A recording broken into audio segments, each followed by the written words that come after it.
I'm sorry we got started just a little bit late. Our study session had a lot of important information that we were hearing about and learning about. So I would like to welcome you to the August 10th, 2022 regular meeting of the Governing Board of the Chandler Unified School District.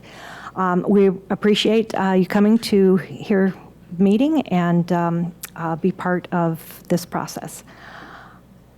Mrs. Nye, could you please do our roll call? Here. Here. Here. Here. He is here, but I'm not sure. I think he might be out in the lobby. If he does come in, we will mark him present. Oh, Mr. Worth, would you please say present? Thank you. Would you all please stand and join me in the Pledge of Allegiance, and please remain standing for a moment of silence. I pledge allegiance to the flag of the United States of America and to the republic for which it stands, one nation, under God, indivisible, with liberty and justice for all.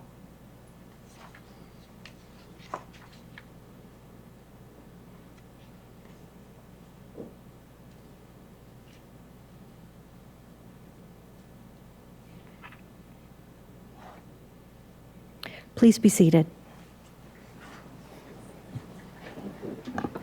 We'll start with a little bit of routine business, and first is to approve the minutes of the July 27th, 2022 special board meeting. Could I get a motion, please? Madam President, I make a motion to approve the minutes of the July 27th, 2022 special board meeting as presented. Second. All those in favor of approving the minutes, please say aye. Aye. Aye. Aye. Motion carries. Next, we need to approve and ratify payroll and accounts payable vouchers. Could I please get a motion? Madam President, I recommend that we approve and ratify payroll and account payable vouchers as presented. Second. All those in favor of approving and ratifying payroll and accounts payable vouchers, please say aye. Aye. Aye. Motion carries. Mr. Narducci, is there any correspondence for us this evening? Madam President, there's no correspondence at this time. Thank you. Next, we'll move on to our citizens' comments, and Mr. Locke will first, who is our ombudsman, will summarize the 7 comments that are presented online. Well, thank you, Madam President, members of the board, Superintendent Narducci. As a courtesy, we provide an opportunity for the public to submit citizen comments electronically on any topic.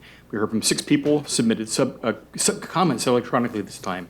Our feedback was related to governing board meetings, health and safety, dress code of students, and a thank you to the board and administration for recent salary adjustments.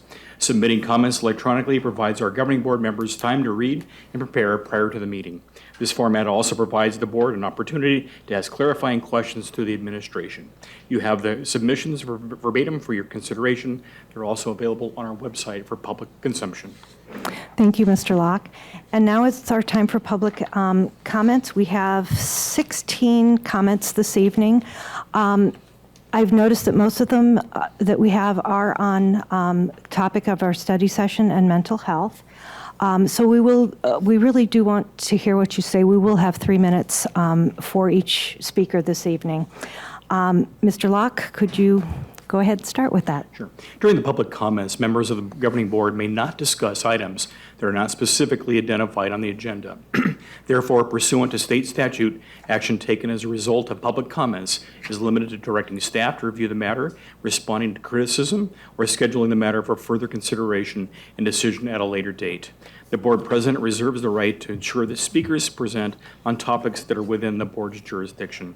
Everyone is asked to present their comments in a respectful and courteous manner. Profanity or threats of harm will not be tolerated. Our first speaker tonight is Kurt Rohrs of Chandler to speak on district priorities. Thank you. My name is Kurt Rohrs. I'm a parent in this district. I'm here to speak to you tonight about district priorities. Recently, the superintendent presented the district priorities for the upcoming school year at a staff welcoming event. I have requested a copy of it since I could not find a version of the presentation made available to the public or presented to the board in a public forum. I'd like to point out that in general, the governing board's responsibility to set priorities for the administration, not vice versa. I'm not so sure that happened in this case. However, I'd like to take the opportunity to recommend some practical priorities to the board that our community may show interest in. Number one is catch up on learning loss from recent school closures.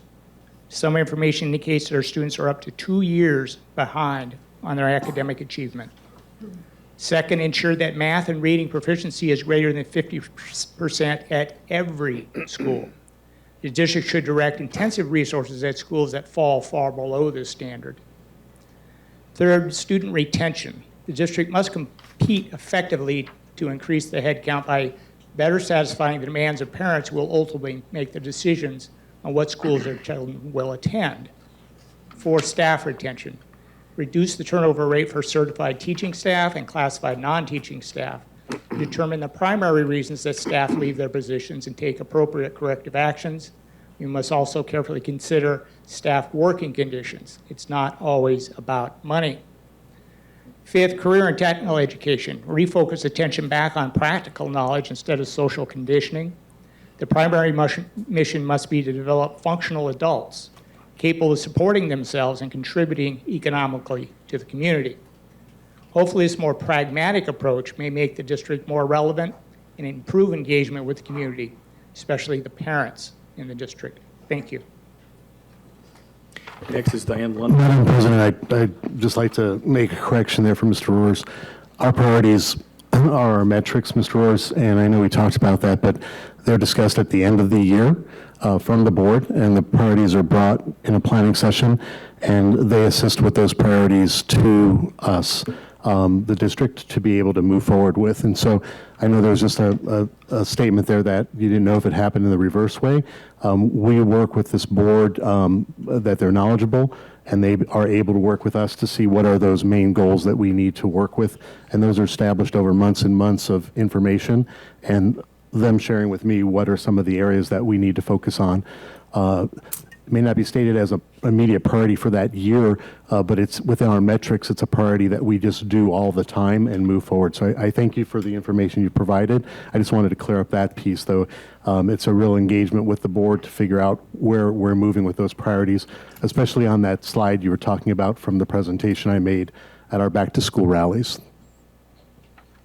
Next is Diane Lundell from Gilbert to give you a thank you.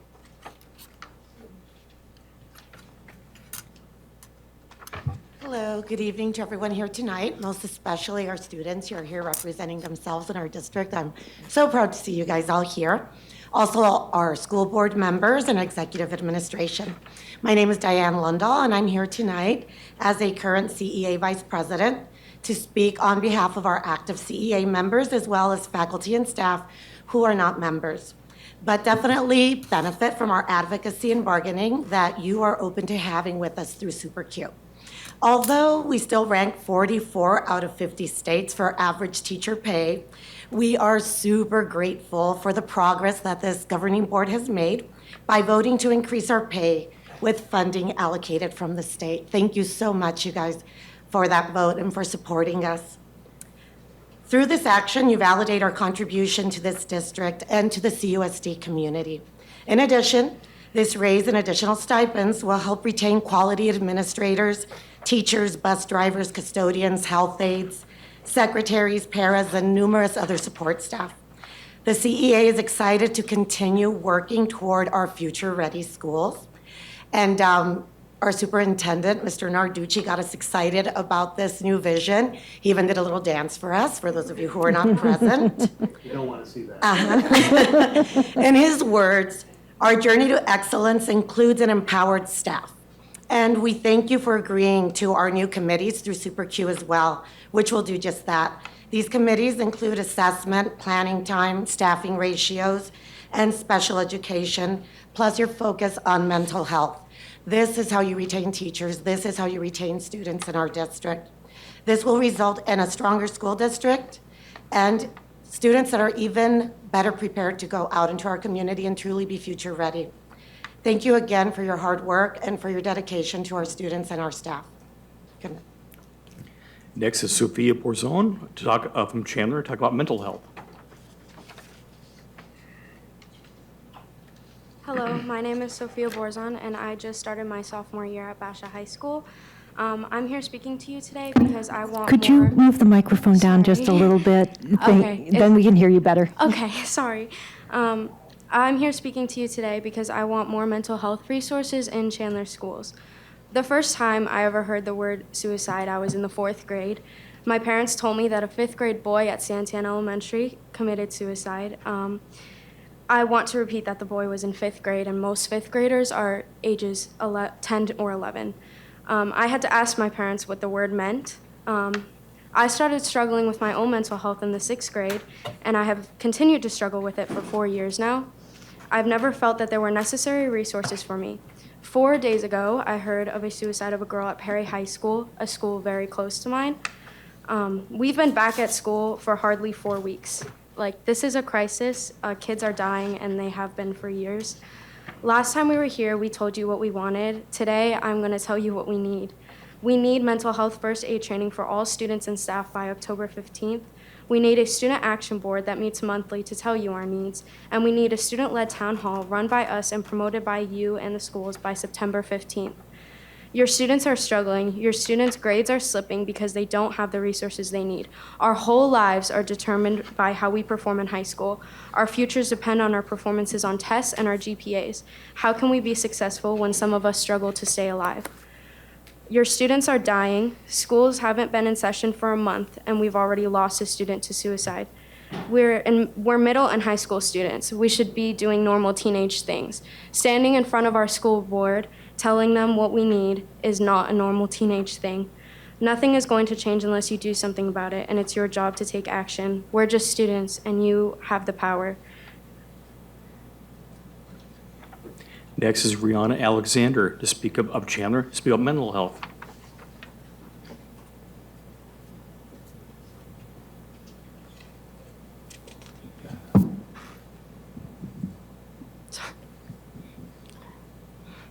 Hi, my name is Rihanna Alexander, and I run Arizona Students for Mental Health. I'm 17 and a senior at Chandler High School. In June, I was here after our community was struck by 3 suicides in just under 12 days. I, amongst others, begged for better resources. We begged for you guys to listen to us and work with us so this wouldn't happen again. We proposed many reasonable solutions and offered as much insight as we possibly could. All of these were disregarded. We continued to reach out to you and got little response throughout the summer, if we got any. 11 weeks later, I'm here under the same circumstances as another young student took her life this weekend. How many students have to die before you make a change and do the job that we elected you to do? Nationally, teens are in a mental health crisis. I understand that this isn't purely the district's responsibility. There are many, many people that are in charge of fixing this issue, but some of those people are you. There are many things that you can be doing now that you aren't. There are improvements at our fingertips, and the district must act now. We know that there are resources out there, and we know that there are things that you are working on, but the students don't feel that there is anything available for them, which is most important. We are demanding that you hold a student town-led hall before September 15th of this year. Arizona Students for Mental Health is capable of putting this on and organizing it and moderating it. We would need the board to promote the event and, more importantly, attend. You guys all have our contact info to follow up on this. I again beg you to listen to us and help your struggling community before we lose more lives. You have an enormous opportunity to support the people in your district, and I plead you to take it. Thank you. Next is Jaden Regan of Chandler to speak about mental health.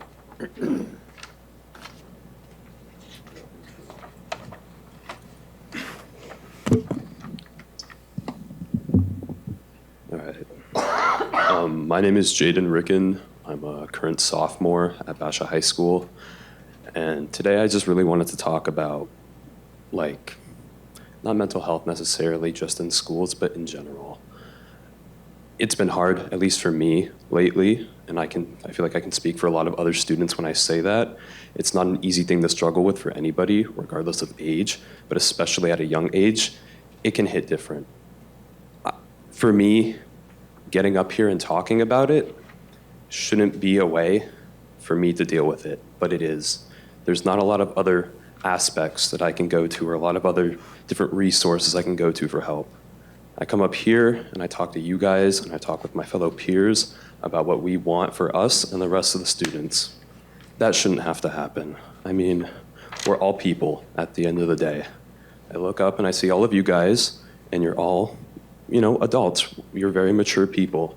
And I think that when we discuss this topic, it should be held with a little bit more, like, we need more recognition about it. We need more actual acknowledgement, not just hearing us out, but actually doing things about it, actually listening to our demands and listening to what we need.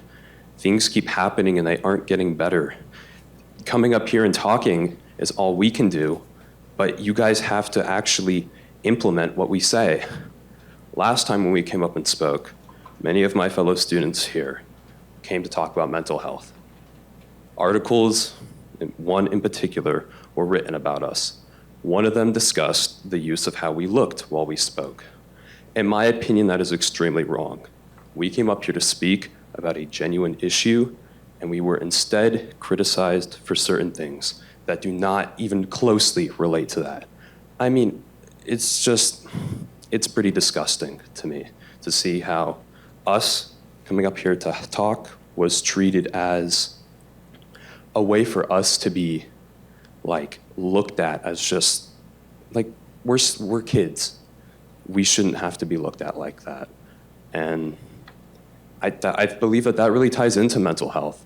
When we try and talk about it, that type of response does not help our mental health in any way. And it's just 30 it's seconds. disgusting, in my opinion. I really want to just reinforce that. I know I didn't appreciate it. The article wasn't necessarily about me, but I can definitely speak for my fellow students when I can say they didn't appreciate it. I just want you guys to genuinely hear us out from one person to another. So thank you for your time. Next is Maya Lady from Chandler. to speak Just a about- moment. Oh, I'm sorry. I think Mr. Narducci would I'm like sorry. to James, respond. thank you for speaking about that. And I want to allude to your article that you're talking about. We had students that spoke and bravely came up and spoke. And I've talked to the parents of those immediately. And that article didn't generate from here. Jaden, you know that, right? So that article was written by somebody who I don't appreciate the fact that they targeted our students who were well-intentioned and came here. And we dealt with that weekend. I had parents calling me. As a matter of fact, some of your parents right here in this room called me, and even though I was out of town, we worked with that to get that you a little more protection. And I just want to say we won't stand for any of our students, no matter what they have to say, to be picked on, bullied, or to be publicized by an outside group that might mean harm and intentional harm. And so I do appreciate you bringing that up. I did want to give it some context. And you're exactly correct. There should be nobody preying on our students, especially because they need voice and they need to have a respectful voice. And that's what we do provide in Chandler. So I appreciate you bringing that up. I just wanted to give it more context. Next is Maya Lady from Chandler to speak about mental health.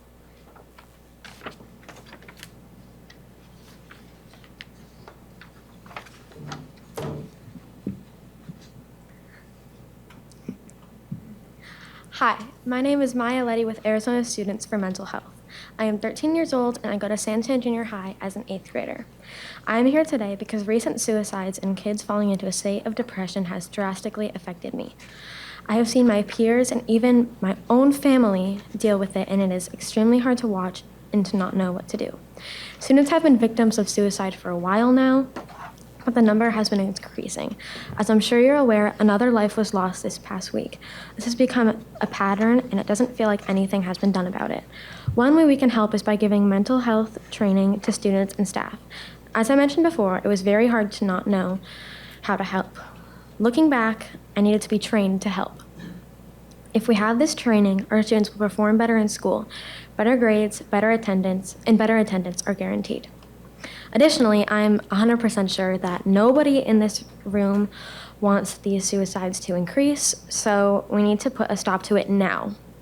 Not in a month or in a year. Kids are dying and families are struggling, and if we help teens now, this will decrease. Another reason why we want to help now is anything can happen in a day, in a week, in a year, in a month. People can die in minutes. We need help now. This isn't something that can be shoved to the side and waited on. Lives are on the line, actual people. These students didn't graduate, they didn't get married, and they didn't start their family. They didn't get the chance to live and love the rest of their lives. Beautiful, intelligent kids are dying. These kids are the fuel to this district. That reason should be enough, but it definitely feels like it isn't. Thank you. Next is Ellie Miramore of Chandler to speak about mental health.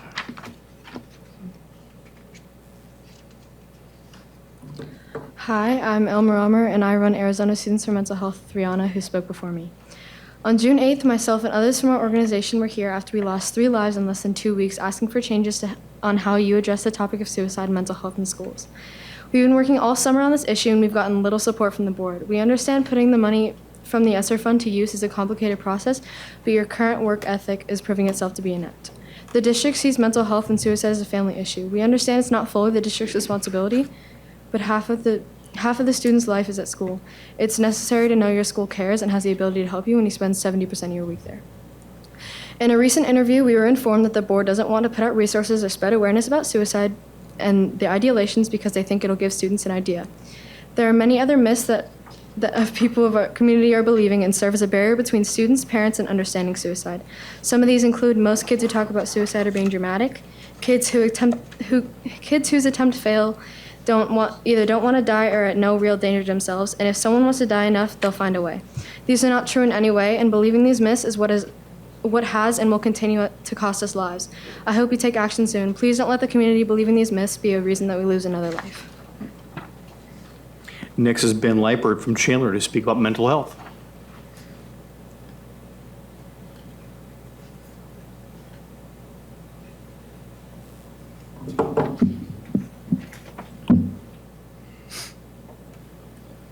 My name is Ben Lippert. I'm a sophomore at Basha High School and a recent addition to the Arizona Students for Mental Health organization. My job here tonight is to talk about some of the things that Elmer Romer mentioned right before me, the myths that are sometimes spread about suicide. One of the most important topics is that informing children about suicide would influence them to commit suicide, and that is absolutely wrong, and it's very important that students do learn about suicide, mental health, depression, and how it can affect their life and other people around them. And I know the district implements an ACT program, I believe it was called when I learned about it, that teaches students in junior high about trying to help their friends out who are struggling with mental health. And that is amazing, and I praise the district for doing that, but also an action board of students that can tell administrators, board members, etc., about recent student issues would be very helpful to the student body. Another important subject is that people that reference suicide are just joking, and it's very unfortunate that so many people do joke about suicide, but it also should be taken very seriously, regardless of the intended humor for it. Many of my friends struggle with mental health, and when they talk about their depression or wanting to end their lives, it makes me very sad. And I know that they are doing their best, and that they will not end their lives. But I also know that the students that have killed themselves in the past 3 months, I believe 6 students have, they started out just like them. They started out as joking about it, maybe their friends thought they were joking about it, and then they were gone. And 30 seconds. And I just want to say that staff and students alike should be trying to take the proper precautions against suicide and making sure that all students and teachers know about the risks of it and the causes of it. I'm not here to blame CUS, the district, the administrators, or its teachers for the suicides that occur. But in the past 3 months alone, Time has expired. Next is Sierra Powers of Chandler to speak about mental health.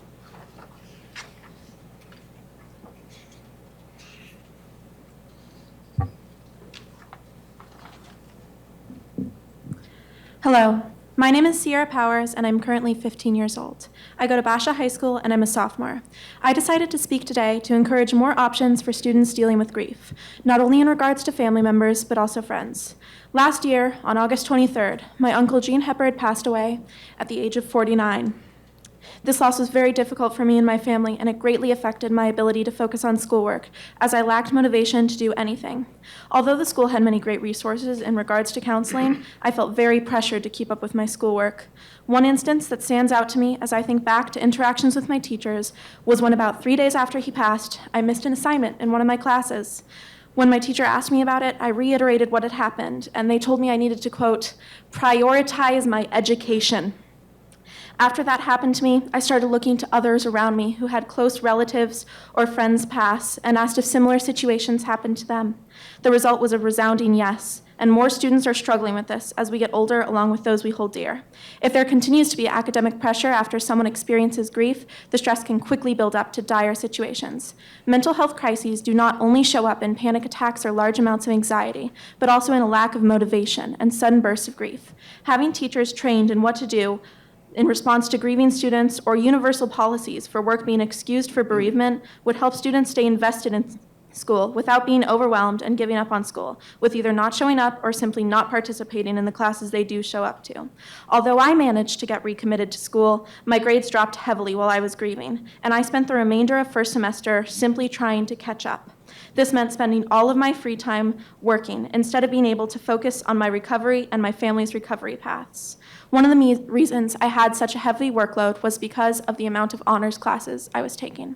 Some people recommended to me that I drop my honors and AP classes. But why should I be forced to drop something that I am proud of just because of an unfortunate family situation? I should be proud to be a student in honors classes. I should be proud that I can continue to work after experiencing grief. I should not have to worry about my mental health or what assignments are due the next day. I should have to worry about my brothers and my mother and all of my family members who lost someone who they held dear in an unfortunate accident. I think that one of the most important things that we can do is improve on standard policies for grief managing, because without them, it's inconsistent teacher to teacher. Some of them are amazing, and others are simply not understanding at all. Please, I beg of you, create a district that we can be proud to be a part of by helping institute universal policies for grief. Thank you. Next is Patty Serrano of Chicago to talk about Chicago Street in Chandler to speak about mental health study session presentation earlier tonight. Good evening, board members. My name is Patty Serrano. I'm a CUSD mom and alum. And I'd like to share that I do appreciate tonight's mental health presentation delivered by Dr. Craig Gilbert's team, but I have some immediate concerns that I feel I have to express. It seems to me that a key student demographic has been left out in tonight's presentation.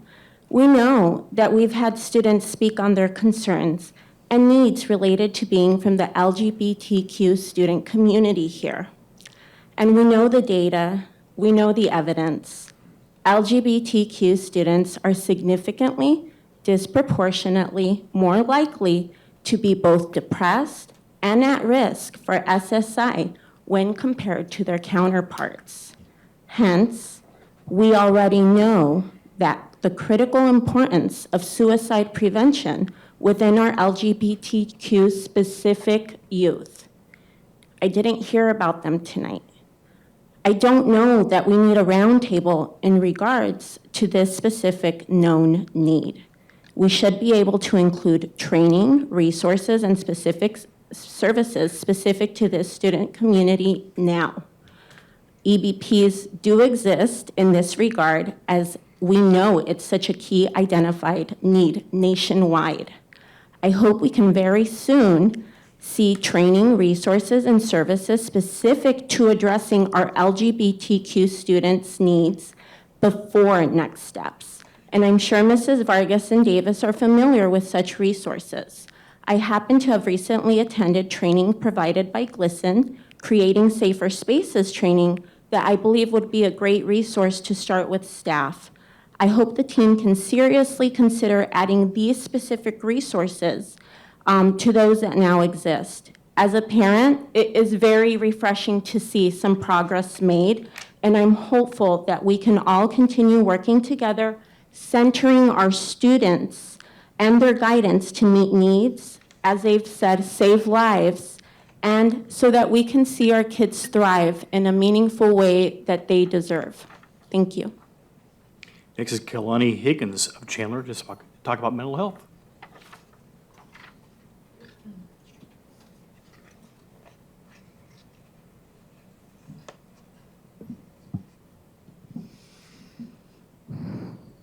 Good evening. My name is Kailani Higgins, and I'm a sophomore from ACP. I'm here today because when I attempted to take my own life and was placed in a psychiatric facility, the first question I asked was, am I going to fall behind on my schoolwork? How am I going to catch up with all these missing assignments? Of course, education is extremely important to every student in this district, but it isn't more important than their lives. According to a CDC study from 2018, suicide is the second leading cause of death for people ages 10 to 24. As we approach 2023, the number of struggling individuals is only on the rise. When I was in that psychiatric facility, I saw just how bad it got for kids in other districts. And if CUSD wants to set themselves apart, we may have taken the first step, but we need to keep going and keep pushing to help our students. Other than parents, teachers are perhaps the most influential adults in the lives of students. For education to coexist with good mental health, it is not important. It is imperative that we take action now. Staff should be required to attend much more mental health first aid training than the 30-minute video session that is currently in place. Learning to understand how to help struggling individuals takes more than 30 minutes, and our students are worth more than 30 minutes.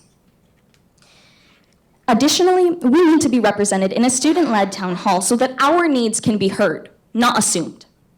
Training must be in place by the 15th of October. If teachers knew what to look for in students, not only would it benefit our attendance and our grades, but our well-being. Teachers are required every day to close and lock their doors to protect us from the potential threat of a school shooting, but I see nothing being done on the daily to protect us from the imminent threat that is suicidal ideation. To have teachers who care and know how to help their students could make all the difference for the students who don't have that at home. We, as students, and more importantly, as children, deserve better. Thank you. Next is Jennifer Alvey of Chandler.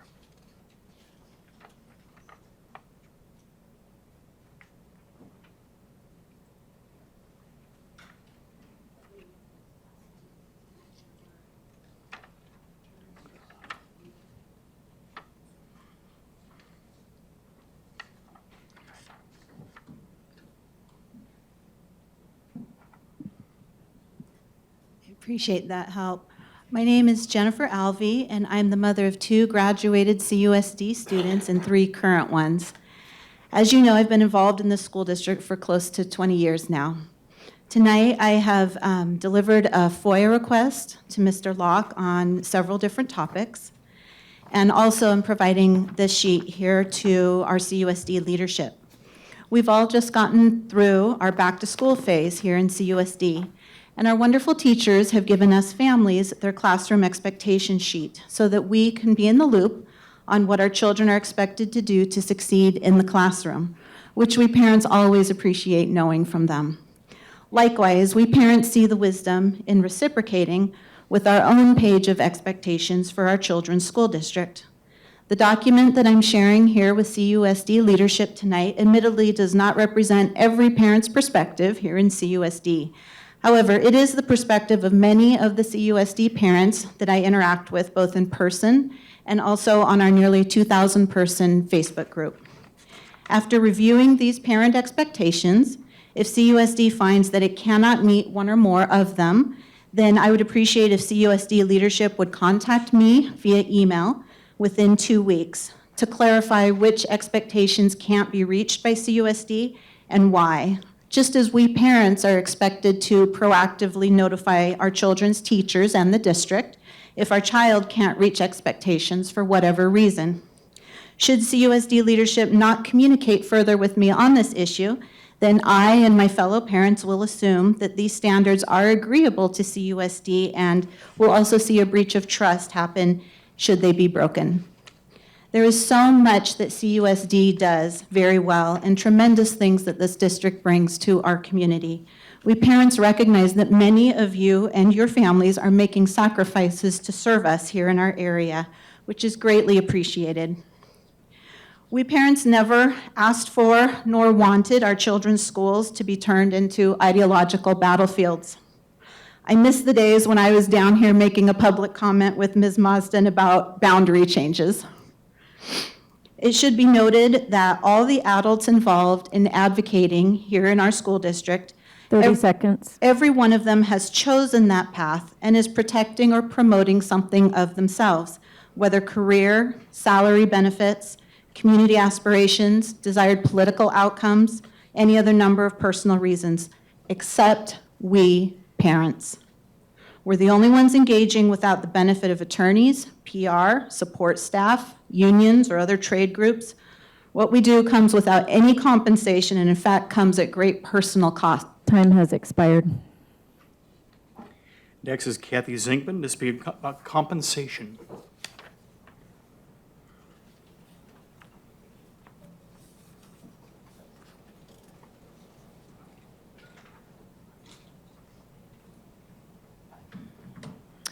Good evening, President Marsden, board members, Superintendent Narducci, CUSD staff, students, and families. My name is Kathy Zinkan, and I'm a specialized pre-K teacher in CUSD. I'm addressing the board tonight to thank you and to thank district administration for the increased salary grade for the para-educators in our specialized pre-K classrooms, formerly known as priority pre-K classrooms. Our pre-K para-educators are invaluable team members who support our youngest and most vulnerable students every day and take great pride in helping them make progress as they begin their first years in our public schools. I applaud you in recognizing their commitment, their importance in the classroom, and appreciate the one-step increase of compensation reflected in their salary grade. I began my public education career as a para in a special education pre-K classroom. I was there for 4 years and then chose to go back to school to get my teaching certificate. I say this because I know what it is to be a para and to feel appreciated and respected, and I also know what it feels like to feel undervalued and overlooked. While I applaud your efforts to better compensate all of our pre-K para educators, more work needs to be done tonight to achieve the same salary and compensation for our specialized pre-K paras that is given to our specialized K through 12 paras.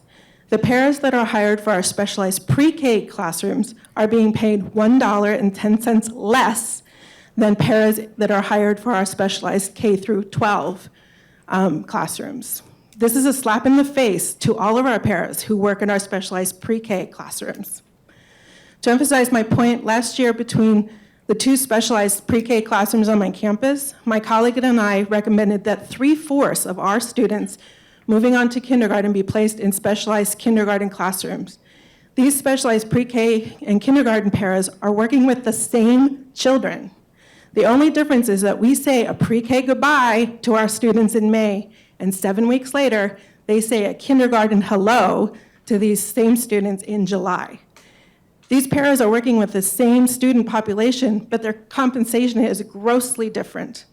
Tonight, I'm asking the board and the district administration to change the salary grade for the specialized pre-K para-educators from 107 to 109.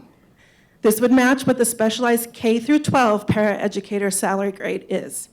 30 seconds. Please stand by CUSD's commitment to be a pre-K through 12 district with a focus on equity for all of our students and all of our staff. Thank you. Next is Don Shim of Chandler to speak about LGBTQ students and mental health.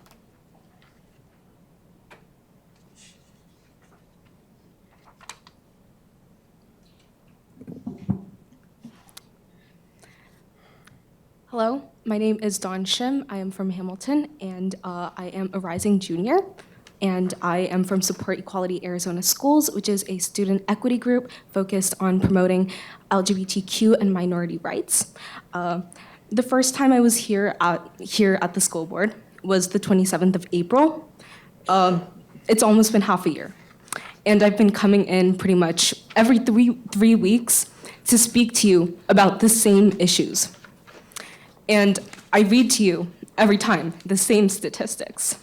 So I'm going to read them to you again. 92% of students in our Arizona schools as of 2019, according to a GLSEN survey, says that they have heard gay used in a negative manner. 68% say that they have had verbal harassment due to their sexual orientation. I don't know how many times I've told you these statistics over and over again. And unfortunately, it seems like these statistics enter one ear and they leave the next. Because right now, at the mental health seminar that you did, pretty much just an hour ago, not even one time were LGBTQ students mentioned. Patty just right now told you that LGBTQ students are at a higher risk of suicide, and we know that's true. Mental health issues are not a cut and dry issue. It's applicable to different diversity groups in a way that needs to be molded to each student and the experiences that they derive. And unfortunately, when we are in a school environment that often doesn't affirm students' pronouns, that doesn't affirm students' gender identities, it is extremely difficult to learn and to thrive in an environment that does not affirm you. And it's obvious that you guys are hearing my comments, because right now our CUSD 80 board live stream has our students' faces blurred, which is something that I asked you guys to implement online to Dr. Adamasalu, because much like the Arizona Students for Mental Health, we were also targeted by some media groups. That's another thing that I think is very critical to the mental health of our students here in our district, is creating a safe space where students are able to speak out on these issues. That's why I urge you to help out on these students' town hall education on September 15th. I think that's extremely urgent to helping voice our student 30 seconds. Problems that are going on in our district right now. That's really critical because there are news sources that not only commented on the appearance of these students who are talking about students who are experiencing mental health crises, but also called me, who is speaking about LGBTQ issues, a student who was being corrupted by sexual perversion. That's extremely awful to hear. I'm a minor and no one should be. Time has expired. I urge you to take action now on these issues that I've been bringing.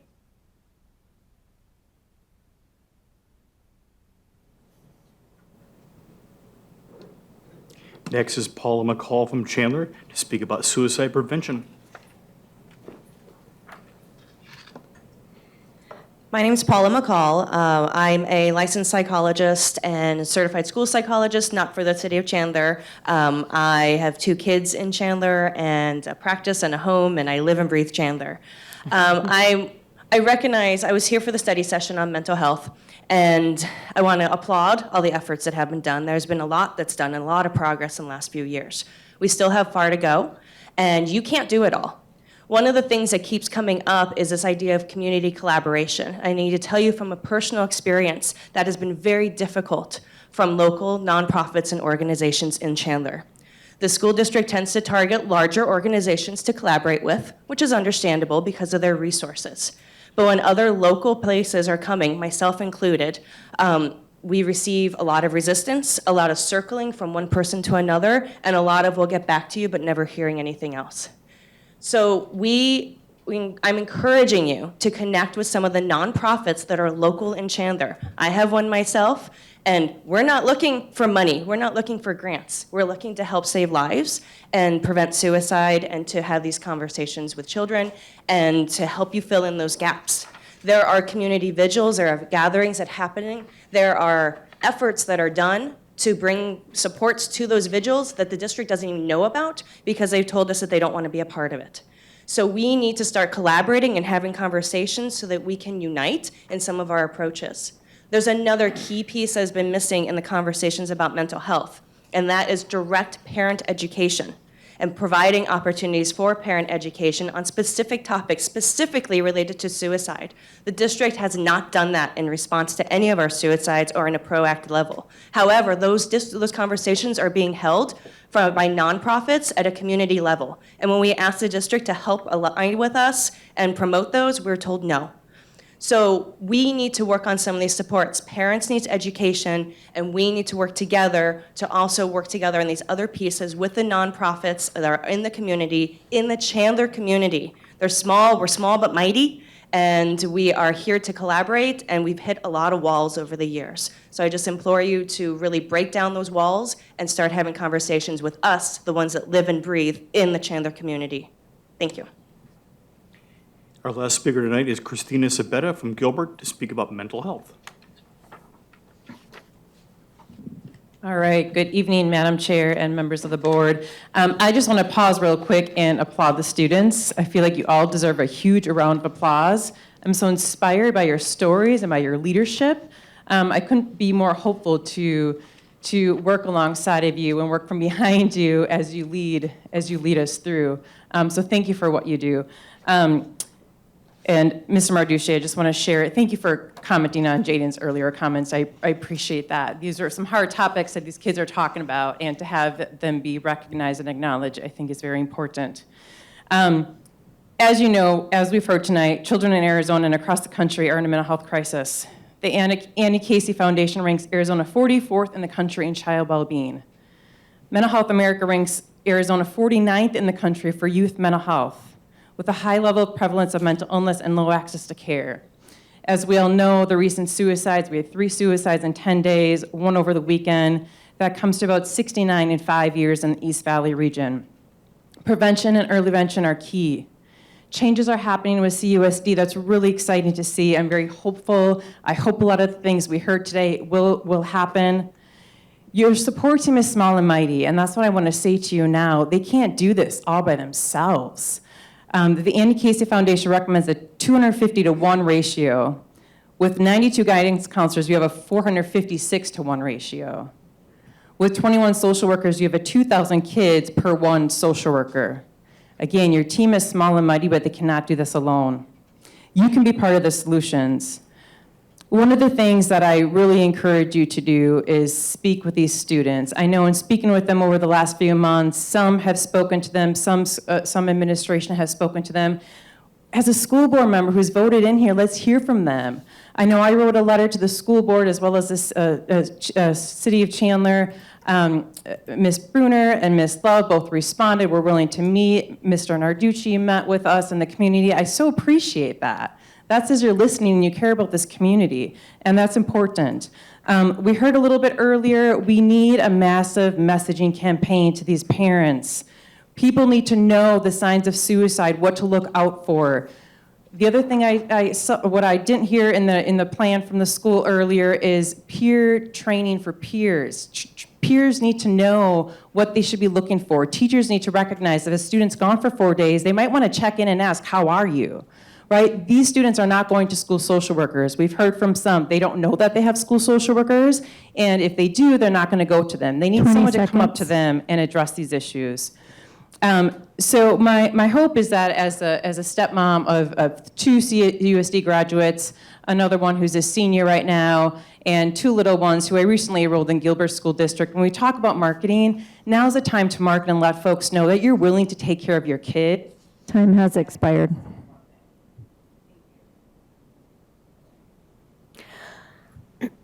That was our last speaker. I want to thank you all for coming tonight. In Chandler Unified, we are dedicated to raising awareness about youth mental health. As educators, we know that we have a responsibility for the well-being of every student. In CUSD, our schools are supported by a team of social workers and counselors who meet regularly with students and families to address their needs and provide them with immediate access to community resources.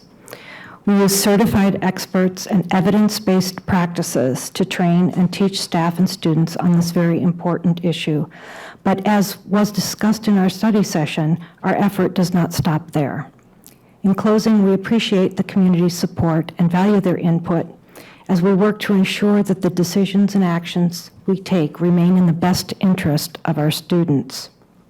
Overall, providing our children with the support they need is a joint effort between families, schools, staff, and our partners. But By working together, we can all make a difference.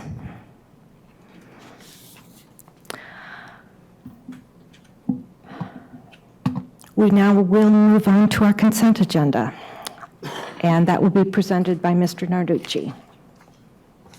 Thank you, Ms. Thanks, everybody that came out tonight. Thank you very much. I'm going to give them a second to move. Thank you.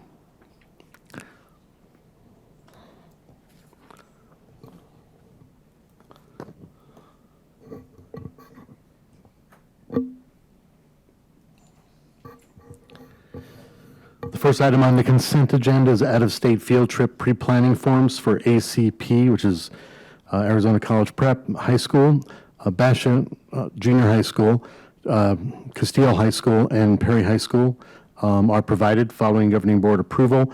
We will look over to make sure the trip arrangements are all set, and the governing board will receive a summary of the final arrangements quarterly.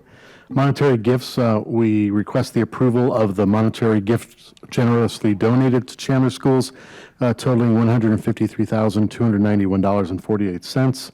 Under donations, we request approval of the items generously donated to COSD, totaling $83,617.33. Under item 5.04, we recommend approval of the 2022-2023 ASBA, which is Arizona School Board Association's annual membership dues at 0.025% of the operational budget for a total of $12,442. 5.05, request approval to renew the contract between Chandler Unified School District and the Chandler Education Foundation.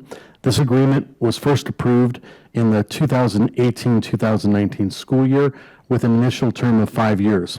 Approval of the contract continues to allow the Chandler Ed Foundation to function as COSD's nonprofit partner to provide services and support to COSD students, staff, and community. The changes to the contract are outlined in the amendment, and they are as follows. We had to revise the per square footage operational cost, which has been revised from $6.01 to $7.52 to reflect the most recent Auditor General's reporting. Those are the costs associated with the foundation utilizing our building spaces. We also updated language reflecting COSD's contribution of up to, but not exceeding, $60,000 towards the services of a grant writer position with the foundation. That contract keeps the separation between the district and the foundation, as they are governed by their own board. Also updated notice to current superintendent to reflect my name, Frank Narducci. We never did that last year, and so we're doing that this year. Under 5.06, Chandler High School main gymnasium floor. Chandler High School's main gymnasium wood floor was installed in 1964. I was 4 years old. That's crazy to think that, right, Jen? Yeah. So the big thing here is that the original flooring currently is inadequate. Chandler High School is experiencing substantial sections of wood elevating up, not holding finish, and nails appearing, which is just unsafe. The district will contract with Sun Country Floors utilizing the 1GPA contract number 18-07 PV04, which complies with all school procurement rules in the amount of $402,323.31. We recommend approval of Sun Country Floors in the amount of $402,323.31 for the replacement of the Chandler High main gymnasium wood floor. 5.07 is an intergovernmental agreement with the Greater Phoenix Educational Management Council. The Greater Phoenix Educational Management Council is one of Arizona's oldest educational organizations with a goal of increased student academic achievement for all. Chandler Unified School District participates in the Educational Services Curriculum Council, which is focused on collaboration among districts, the Arizona Department of Education, and the State Board of Education. The IGA was reviewed and approved by COSD attorneys. This is a 5-year IGA, but either party can cancel the IGA within 90 days of the next school year. Fees are paid annually if the district agrees to continue membership. The fees for the school year 2022-2023 are $10,000.94. Included in this item is the organization's 2023 fee schedule, adopted budget and resolution, and IGA. We request board approval for a 5-year intergovernmental agreement, IGA with the Greater Phoenix Educational Management Council, AZ Educational Management Council. School, special education day schools, that's 5.08. The district is requesting board approval for a not-to-exceed amount of $5,300,000 for all of our off-site schools, day schools, approved by the Arizona Department of Education. This request is made in order to be more efficient and assign students in a timely fashion. Special education day school assignments are considered for children with highly specialized needs that cannot reasonably be provided by the local education agency or Chandler Unified School District, such as comprehensive medical needs, treatments beyond those available in our schools, or comprehensive supports for behavior and cognition, supervision, and instruction methods which require beyond those in our campus programs or that we provide in our schools. We recommend board approval for a not-to-exceed amount of $5,300,000 for special education day schools on an as-needed basis as determined by the Executive Director of Student Personalized Learning, which is Dr. Marshall. This authorization is for services received between July 1st, 2022 and June 30th, 2023, with reports provided to the board for review on a quarterly basis. And we bring those reports to you quarterly and attach the data as to how much of those services are used. So again, this is a broad amount so that we can act quickly and efficiently in placing our students. And the last consent agenda is human resources, employment separation compensation, job descriptions, and community education pool custodial fees as recommended. Thank you, Mr. Narducci. Could I get a motion to approve the consent agenda? Madam President, I move that we approve the consent agenda as presented by Mr. Narducci. Second. All those in favor of the consent agenda, please say aye. Aye. Aye. Motion carries. Mr. Narducci, I think you have a couple of introductions. I do. Madam President, members of the board, the past 2 years, we've kind of gone away from our tradition of putting a face with a name in our district as employees have come on board. And we had, I'm not going to dwell on the thing, but we know what the last 2 years was like for us. And so we don't want to forget that because these are the people that have the plans in motion and that work with us tirelessly each day. So, and the board has asked me on a number of occasions that they would hear a new name and they would wonder, who is that person, right? So I'm going back to 21-22, where some of these individuals were hired, and I just would like to introduce them so the board can get, and the community can get a face with a name as well. So Dr. Jennifer Fletcher. Maybe you won't, oh, she's right here, I'm sorry. I'm looking in the audience to see where's Jen. She was just here. Okay, Jen's sitting right there. I apologize. It happens when you get single vision here, right? So Jen serves as our Executive Director of Accountability Assessment and Research, and we're so happy to have her join our team. She was formerly the Chief Accountability Officer with the Arizona Department of Education, who was responsible to working with letter grades and working on informing the State Department as to how that process would go. And so we are so happy to have your expertise with us. And there's the name and the face, and now I just need to remember that, right? Adam Sachs also works with our team. Adam Sachs is the Director of Accountability and Assessment. As you can see, these are areas that are key critical focuses as we move our district forward, and there's more that depends on our reporting at the state than ever before. Adam was formerly Administrator for Integration of Teaching, Learning, and Technology at Antioch Community Consolidated School District 34 in Antioch, Illinois. And we were very fortunate to get him from Illinois 2 years ago. As a matter of fact, I made sure I was in touch with him until he actually moved into town to make sure that was happening, because we wanted to get his expertise as a principal of a school, gone into administrator at a school site, gone into working with assessments and how that impacts. And so we appreciate you being here as well. And then we also have Stephanie Howell. Stephanie Howell is the Director of Community Education.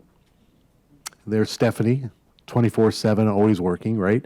Stephanie Howell had taken over community education back in 21-22. She was formerly Food and Nutrition Operations Supervisor, but before that, she has a big strength of working in private business with restaurants and corporations. And so we really wanted to task that next step of our community programming is how do we look more business oriented and satisfying our community's needs. And so Stephanie Howell's right there. Thank you very much.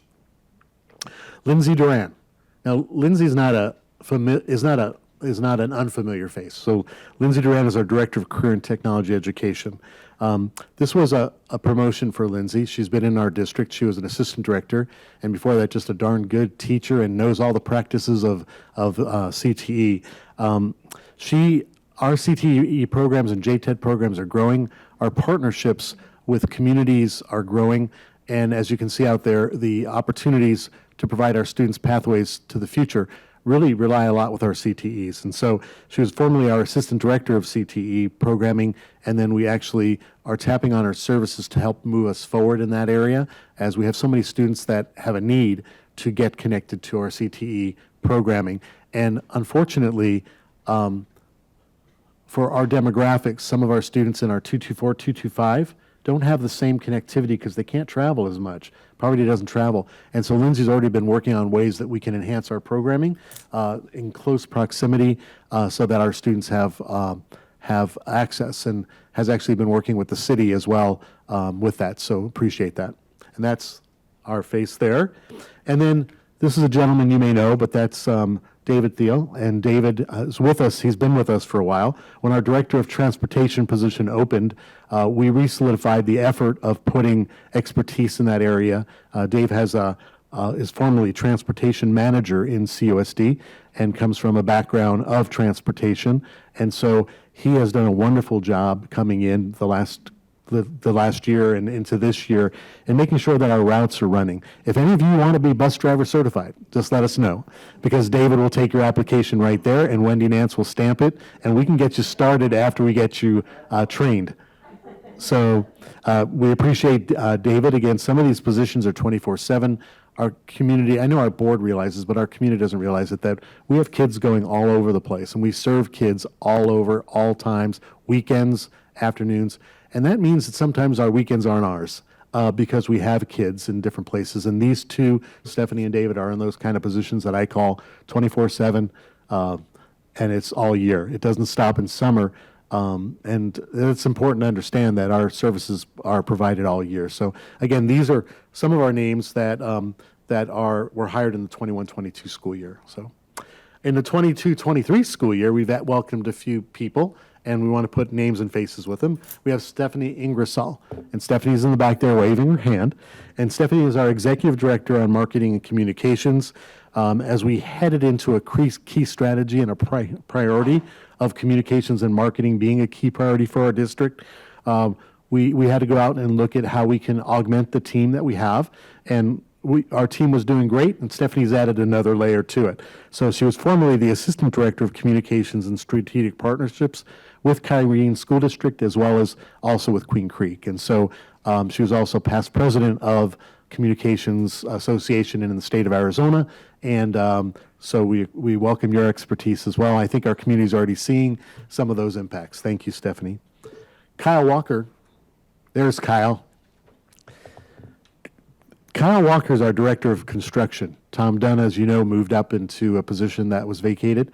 And so we went out and we really assessed what were our needs. And our needs were to bring somebody in that actually is in this business, does this business, and has done it successfully in the private sector. And so Kyle is the Director of Construction. That's not only new projects, but also renovations. And he was formerly project manager with Sunt Construction for how many years? 12 years. I was going to say 12. I should have just said it, because now you're thinking I'm making that up. So for 12 years. And so I've got the opportunity to talk to Kyle and know that the information he's already providing is very valuable as we work toward improving our facilities, but also making sure that they're safe as well. And what I like about this team too is between Tom and Kyle, they've got the information of how to do it, but they're also incorporating feedback from our principals and from our staffs and from our safety and our prevention experts in the district so that it's a consolidated effort and working together. So welcome, Kyle. And then we also have Lori Frazier. Lori, there you are. Lori took on the role of coming in and working with our Elementary Connect program. And so she is our coordinator principal of the Elementary Connect program. She's formerly she's formerly the assistant principal of the K-12 ASU Prep Academy. And so when we were looking for Lori, we looked at other organizations that do it well, and we wanted to be able to work with them. And Lori came on board to replace Katie and is doing a great job. We know that the Elementary Connect has a purpose because we have about 200 students that are continuing to be in it, and we're going to continue to work with that. And so Lori is the principal of that program, and will continue to develop that program for our families. And Mark Ewish is our safety director. Mark's in the back there. You may have seen him on the video that we've released. Mark takes over from Tanya Smith. Tanya actually hasn't been full-time with us, went to quarter-time last year, and then we see the need based on our community input to ensure that that is a full-time position in our district. So he is serving as the Director of Safety, formerly Facilities Manager for Vertex Education in Chandler, and retired Sergeant for the Phoenix Police Department. And so as we move through strengthening our positions, these are positions that were already here, and then we're happy to actually bring people in to replace the people who have left, retired, or have gone on to other jobs. So like I say, we had great people in those positions. They've done great things, but we're looking forward to every one of you joining our team and actually moving us forward. So appreciate you being here tonight as well. Thank you, Mr. Ducci, and welcome, even though it might be a little bit late that you've been here for a year or more at this point. So we do appreciate you coming to work for Chandler, and welcome to the Chandler family. So we will now move on to our action items, and tonight we are going to talk about the Hamilton High School kitchen renovation, Phase 2, and Mr. Tom Dunn will be presenting. Mr. Dunn. Good evening, Madam President, members of the board. I bring to you our Phase 2 GMP, as you're aware, on May 11th. 2022, the governing board approved the guaranteed maximum price for Phase 1. As we are completing Phase 1 of the construction, we are ready to present Phase 2 GMP. Phase 2 will include the kitchen remodel, equipment, utility upgrades, updating our serving lines, and updating our roll-up doors that go in front of the serving lines. A request for qualifications was issued, and McCarthy Building Companies was selected as the general contractor of record. The district has negotiated a guaranteed maximum price for Phase 2 of this project in the amount of $3,884,031, which the district believes is fair and reasonable given the current market conditions. Recommend approval of McCarthy Building Companies to complete Phase 2 of the Hamilton High School kitchen renovation in the amount of $3,884,031. Thank you. Could I please get a motion? Madam President, I make a motion to approve McCarthy Building Companies to complete Phase 2 of the Hamilton High School kitchen renovation in the amount of $3,884,031. Second. Great. Thank you. Are there any questions for Mr. Dunn? No? Mr. Olive, you don't have any questions? No, they're building a large restaurant in the middle of a high school while it's in operation, so it looks like a pretty good price. That is true. And that brings to my question. Thank you for that lead-in, Mr. Olive. So how is that going to work with students there and trying to actually operate a kitchen and feed students while the renovations are in progress? That's a great question. So we've been in planning for quite some time before we even started this summer. The work that we did this summer, I'm not sure if you've had a chance, but we removed a large elevated area that wasn't very efficient for seating. We've removed that, and it's been really nice for the school. Traffic flow, seating has already increased inside. The management at lunch has been really much better than it had been. So with that, we're going to complete the outdoor section. That will start in October. Once the outdoor section is complete, as part of that, we're putting in provisions on demand. So the pod markets that Jenny has at Ms. Bracamani has at some of the schools will be in the new section. And then she is taking some of the new kitchen equipment that we'll be installing in the serving lines and creating a temporary serving line, kind of where the students currently stand in line. So we'll put some barriers up and some protection. We have to run some new power and some other utilities for her to use as a temporary serving line to serve students as we complete the remodel of the kitchen.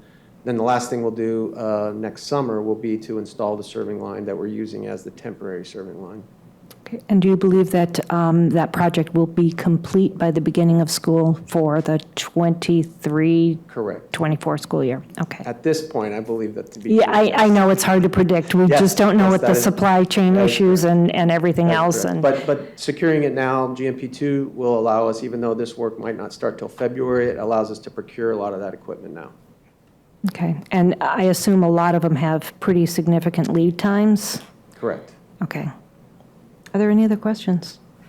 Comments? Okay, all those in favor of approving the Hamilton High School kitchen renovation project Phase 2, please say aye. Aye. Aye. Aye. Motion carries. Thank you very much, Mr. Dunn, for being here and presenting that. Next, we have a selection of the ASBA delegate for the delegate assembly on September 10th. Representatives of ASBA member boards convened to decide the association's political position on diverse interests of public school governing boards for the year ahead. ASBA member boards will be asked to take part in the voting on the 2023 political agenda at the delegate assembly held on Saturday, September 10th, 2022, the day after the ASBA Law Conference. To participate in this voting process, each member board must choose a delegate and an alternate delegate for this event as well. To step in should the main delegate be unable to participate. Boards who do not register their delegates in advance via this form will not be able to vote. So we need to consider and appoint someone within the district to represent Chandler Unified School District as the district delegate to the Arizona School Boards Association Delegate Assembly on Saturday, September 10th. Initially, I thought this was going to occur during the law conference, but it is on the day after the law conference. I guess we will have to, before we can actually nominate someone, we will need to, I guess, take some nominations as to who would, or volunteers as to who would like to do this on the board. Ms. Love, I heard you were going to the law conference. Yes. Is anybody else going? I can't. I don't mind doing it if, since I'll be at the law conference, it's just another day, so. Well then, could we get a nomination for our delegate? Madam President, I would like to nominate Mrs. Love to represent us at the ASBA Delegate Assembly. I'll second it. All those in favor, please say aye. Aye. Aye. Aye. Should I Yeah. from that? You can vote for yourself if you Okay, want. I just wanted to make sure. You're volunteering. Is anybody else able to be our alternate delegate for that, in case Ms. Love is unable to make it? I'll be out of state, so. Okay. I won't be available either. I have a commitment. I can do it, Okay. I guess. Could we get a nomination, please? Madam President, I nominate Mr. Olive as the alternate delegate for the assembly on Saturday, September 10th, 2022. So moved. Second, excuse me. Okay, thank you. All those in favor of Mr. Olive as the alternate delegate, please say aye. Aye. Aye. Nay.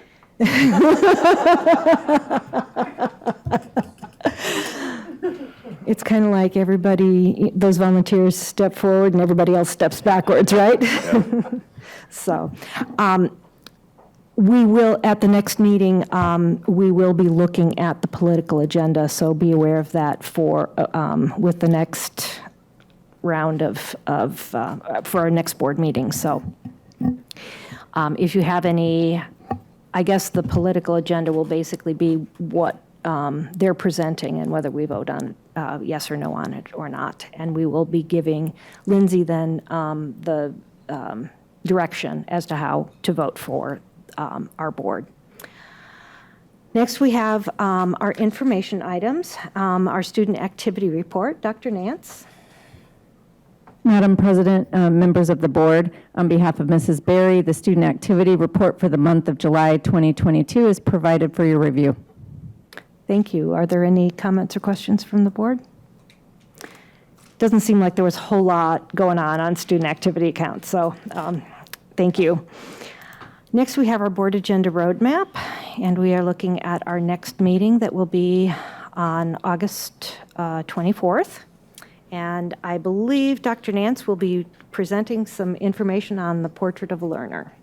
So, and then I do want to remind other board members that on the 29th, which will be the Monday after the 5th Monday of August, there is the East Valley School Boards Consortium that'll be held at the Scottsdale Unified School District. They usually have if you haven't been to these before, they typically have a meal and then some speakers that come out to speak about topics that are important to school districts in the East Valley. Madam President. What date is that?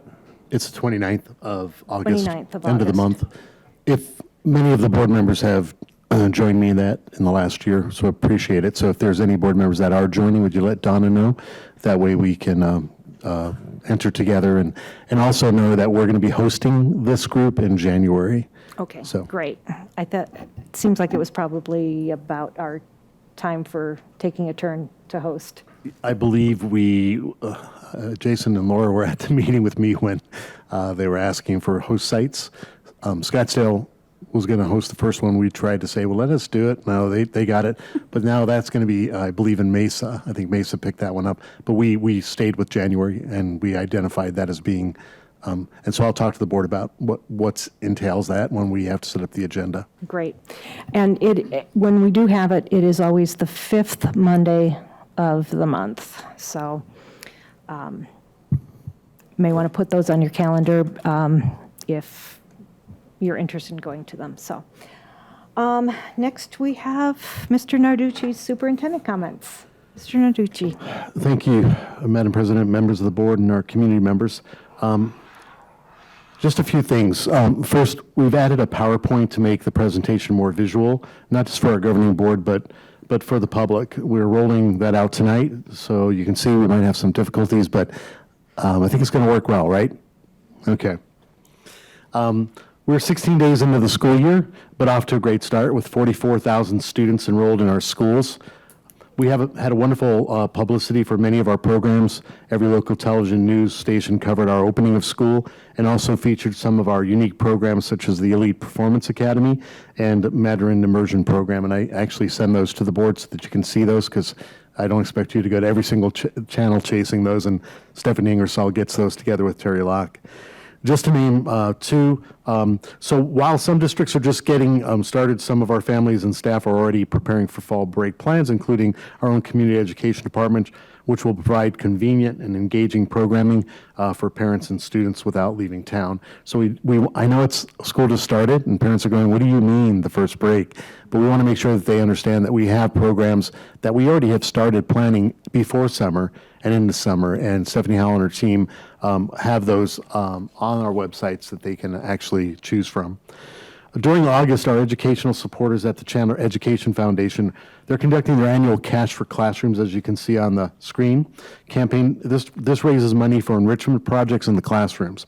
So within a few weeks, these contributions become fully funded by our community, and the grants are then provided across the district. Our teachers write for the grants, and it's usually to fund special projects or programs within the classroom.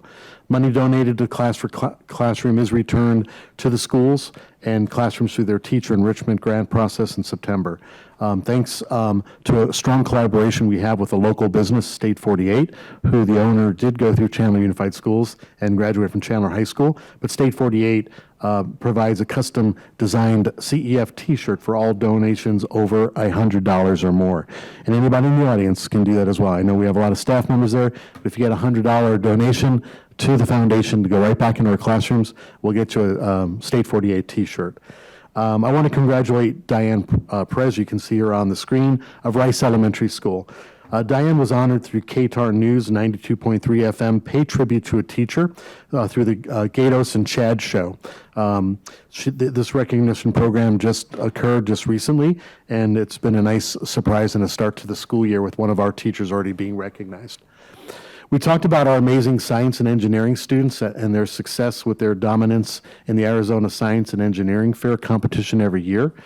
This year's Regeneron International Science and Engineering Fair has announced the recipients and the Grand and Special Awards for 2022, and several of our students were honored. We thought it was very notable. You can see them up on the screen, but Joshua Shunk of Perry High School, Alexis Lee of Hamilton High School, Chloe Zahn of Hamilton, and Arizona College prep team of Nick Sobolev, Andre Gluchowski, and Alex Krumov all earned honors.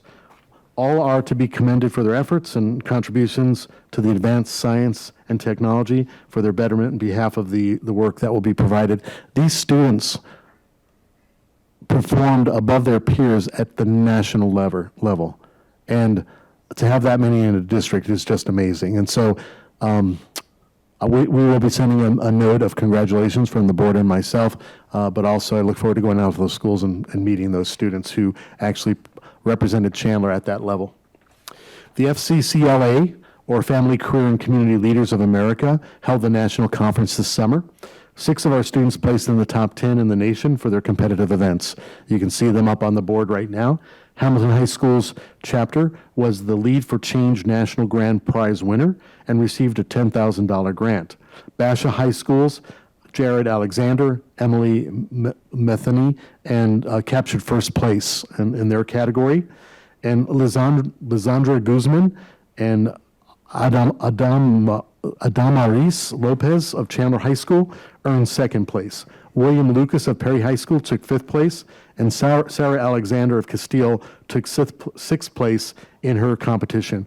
And they not only had summer, but they had an enriching summer experience representing Chandler Unified School District. And I think you may remember a few of those students that came in at the end of the year to be recognized, especially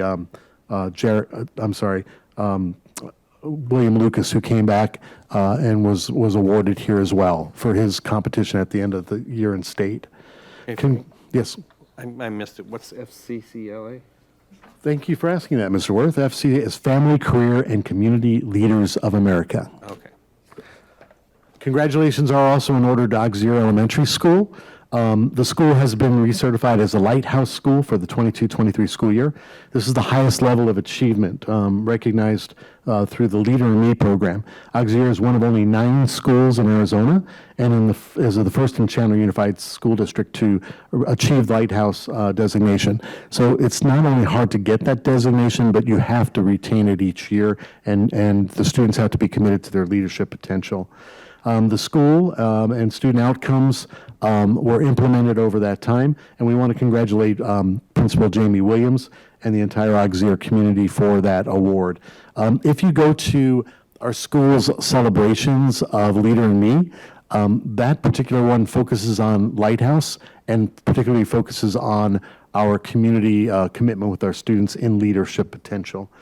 Finally, I want to commend our counseling and social services for all they have continued to do to help families address the mental health issues. Yesterday, in collaboration with Dignity Health and Solari, they held a forum to inform the community about the new 988 hotline available as a resource for suicide and crisis lifeline. Stay tuned as we continue to provide information in these critical areas. I also want to thank all those individuals who presented today in the study sessions. I think you see a lot of work went behind it, a lot of sleepless hours and nights putting together that. And for those individuals that did not get to see the study session, we are looking at summarizing and getting that out to our community so that every household, every one of our parents can see that and ask questions and help us create a better environment for our students as well. So we will be looking forward to sending that out. Also, I want to commend you on the detailed information that you provided our board, especially in the repurpose study session. You went beyond giving the detail of the data, which will speak for itself, I think, as we move forward. So do appreciate the time and effort that goes into it and acknowledge the work that did go into it with Dr. Gilbert and his team. And thank you very much. Thank you, Mr. Narducci. Now it's time for any board member comments or recognitions. Shall I start with Mr. Worth? No? Ms. Love? Yes, I just want to thank our staff who presented this evening at the study sessions, particularly mental health. That was something that I think was needed and long overdue. And I also want to thank our students who spoke tonight. I think the thing that I just kind of want to re-emphasize is specialized supports for our LGBTQ community. Just because, I mean, you heard a number of statistics, and I'm sure that you guys are aware of them, so I won't belabor that. But it is an area that I think that we could pay a bit more attention to. And I hope to see a plan for that going forward. I think that there have been a lot of conversations and comments that, like said within these meetings from our community, that have made us pull back in terms of supporting our LGBTQ students. And honestly, political agenda or not, I think that, we do have LGBTQ students and staff who exist within this district. And we need to be supporting them in their lives and just working on how to be decent to them and make them feel safe and acceptable. So I'm not really interested in any of the political agendas. I'm just really interested in making sure that those students feel welcomed and affirmed so that we can save their lives. So that's like my biggest thing. And I definitely want to acknowledge Dawn Shim, who spoke, and she is right. She's come to several meetings to talk about the stats regarding LGBTQ students and also BIPOC students. And I really hope that you guys sit down with her, especially with, how impassioned she was tonight. I really think that there's something there and there's an opportunity for us to do more work around that. So thank you. Thank you, Ms. Love. Mr. Olive, anything? One question. Mr. Narducci, could we look into the pre-K para, the special needs paras, and see how many there are and what kind of cost it would be to give them some equity with the other paras? That's been a direction of the board, and actually Dr. Nance already has a study going and is actually addressing that. And in part of our Super Q agreements, we put some money aside to look at some of those classifications and to be able to support some of those changes. We work with an outside review, and so those are actually being under consideration right now, and they're being studied. Dr. Nance, is there anything you want to speak to that? It's on our radar. First, we were changing our contracts with the raises and the retro pay, and now we're moving on to the market adjustments. Yeah. So our market adjustments have been communicated, and we'll continue to do that. It's just our payroll right now has been the big thing with this big shift with the State Department has occupied their time, but it is something they're working on. Okay. And that is being specifically addressed. All right, thank you. Okay. Mrs. Bruner? I wanted to say thank you to the two groups who presented during our study sessions. I'm looking forward to hearing from the folks who attend the mental health forums, the parents and the students, and the community partners. I'm also really curious to hear what everyone has to say regarding maximizing our facilities and space and ideas for that. And I also just wanted to thank all the support staff and educators at the schools that I was able to get to. One of my goals has been to get to every site and do a little listening tour to all the staff. And it was a challenge, because COVID kind of threw my plan off. I think I have 4 schools left, but I wanted to say thank you to CTA Independence, Ryan, Haley, Fulton, Rice, Auxerre, Hull, CTA Freedom, Navarrete, and Patterson that all hosted me in my 1 week where I'm not at work, but they are. So that was awesome. And I really appreciated, the positivity and honesty partnered together with how things are going. And I also wanted to say thanks to Dr. Narducci for listening to all the different concerns, and I do look forward to possibly hearing about a process for non-budgetary issues for our staff. If that could happen at some point, that'd be great. Thank you. And I think Mr. Worth wanted to say something. I just, my background is basically in the financial side. And when it comes to the mental and behavioral health issues, I got a lot to learn and a lot to listen to. But I was very impressed, by the way, as to how much is available. I didn't realize it was that much and that large. So I learned a lot tonight. Thank you. Thank you very much. And I also want to thank the students who came to speak with us this evening, the adults who came to speak with us, and our presenters for this evening for both our repurposing and our mental and behavioral health presentation. So thank you very much. Have a great evening, and we will see you in 2 weeks.